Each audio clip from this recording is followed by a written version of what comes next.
আসসালামু আলাইকুম, সবাই কেমন আছেন? আশা করি ভালো আছেন। তো আমিও আল্লাহর রহমতে আপনাদের দোয়া ও ভালোবাসায় অনেক ভালো আছি। তো ঈদের মধ্যে গ্রামে না গেলে যেন ঈদের আনন্দটাই মাটি হয়ে যায়। তো যেই কথা সেই কাজ, চলে গেলাম গ্রামে ঈদের পর। তো গ্রামে গিয়ে তো বিভিন্ন প্রাকৃতিক একবারে ফরমালিনযুক্ত ফল, তারপর নতুন পানির মাছ, কত কিছু যে খেয়েছি তা বলে বোঝানোর মতো নাই। তো এই আম্মু কাঁঠাল এনেছে গাছের, একদম পাড়া পাকা কাঁঠাল, গাছ পাকা। আর এনেছে তালকুশ। এই তালকুশটা খেতে এত পছন্দ আমার। তো আমার ছেলে মেয়ে অনেক পছন্দ করে। তো আম্মু আমাদের পছন্দের কথা চিন্তা করে যা যা পছন্দ করি সব কিছু নিয়ে আসছে। কারণ আমরা গ্রামে গেলে আমাদের বোনেদের পছন্দ, বোনের ছেলে মেয়ের, আমার ছেলে মেয়ের পছন্দকেই আম্মু প্রায়োরিটি দেয় বেশি।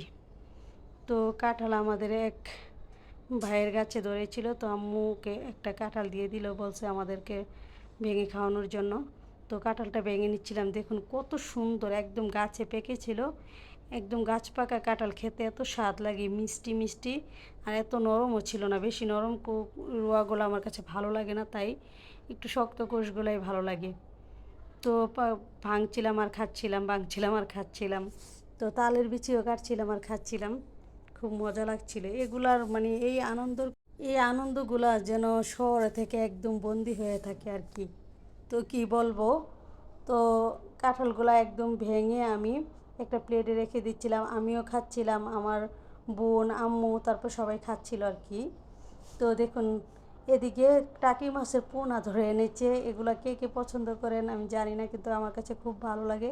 দেখুন কি সুন্দর, কিন্তু পোনাগুলো একদম ছোটো ছিল। আমরা এগুলাকে পোনা বলি, আপনারা কে কী নাম বলেন জানি না।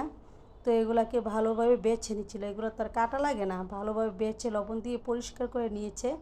নিয়ে এখন রান্নার জন্য প্রস্তুতি শুরু করলাম। তো প্রথমে একটি কড়াইয়ে মাটির চুলা রান্নার অনেক স্বাদ।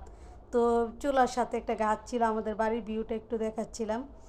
তো আমাদের বাড়ির ঘরের সামনে তো একটা এই চুলাটা আলাদা, আম্মু রান্নাঘরে, আমরা ছাদে চুলা রান্নাঘর, তো ওইখানে আর যাই নাই। তো এখানে একটা আম্মু, আমরা বাড়িতে যাব তার জন্য একটা চুলা কিনে এনেছিল, তো এটাতে রান্না করে নিচ্ছিলাম আর কি।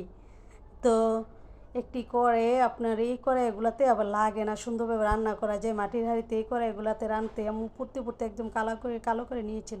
তো পেঁয়াজটা যখন ভাজা হয়েছিল, পেঁয়াজের সাথে পেঁয়াজের সাথে তো একটু আস্ত মশলা দিয়েছিলাম, গরম মশলা। তো পেঁয়াজটা ভাজা হয়ে হয়ে একদম ব্রাউন কালার হয়ে আসছে পরে, তো সবগুলো মশলা একে একে শুকনো মশলাগুলো দিয়ে দিলাম, আদা রসুন বাটা, মরিচ গুঁড়ো, হলুদ গুঁড়ো, ধনে গুঁড়ো, জিরে গুঁড়ো দিয়ে মশলাটাকে ভালোভাবে কষাচ্ছিলাম।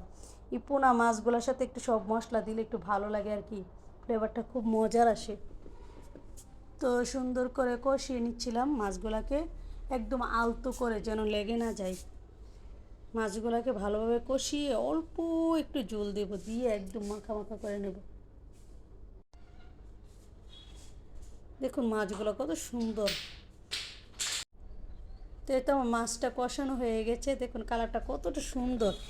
একদম ভালোভাবে কষালে মশলার কোনো কাঁচা স্মেল আসে না। আর কি সুন্দর হয়েছে দেখুন। আর মাটির চুলা রান্নার কথা তো আর এই স্বাদের কথা আর বলে বোঝানো যায় না যে এত সুন্দর হয়। তো গাছ থেকে 4-5টা কাঁচামরিচ পেরে নিয়েছিলাম। গ্রামে অতটা কেনাকাটা লাগে না, টুকিটাকি গাছে সবজি হয়, বিভিন্ন কিছু হয়, তো পেরে পেরে এনে রান্না করা যায়। তো অল্প একটু পানি দিয়ে একদম শুকনো শুকনো করে নিয়েছি চুল দিয়ে। তো এটা গরম ভাতের সাথে খেতে, মানে কি বলবো, আপনারা যে খেয়েছেন সে তো জানেনই, আর যারা জানেন না একবার রান্না করে খেয়ে দেখবেন, খুব মজা লাগে। তো এই তো আমার ইয়েগুলো হয়ে গেছে। তো সবাই ভালো থাকবেন, আল্লাহ হাফেজ, আসসালামু আলাইকুম।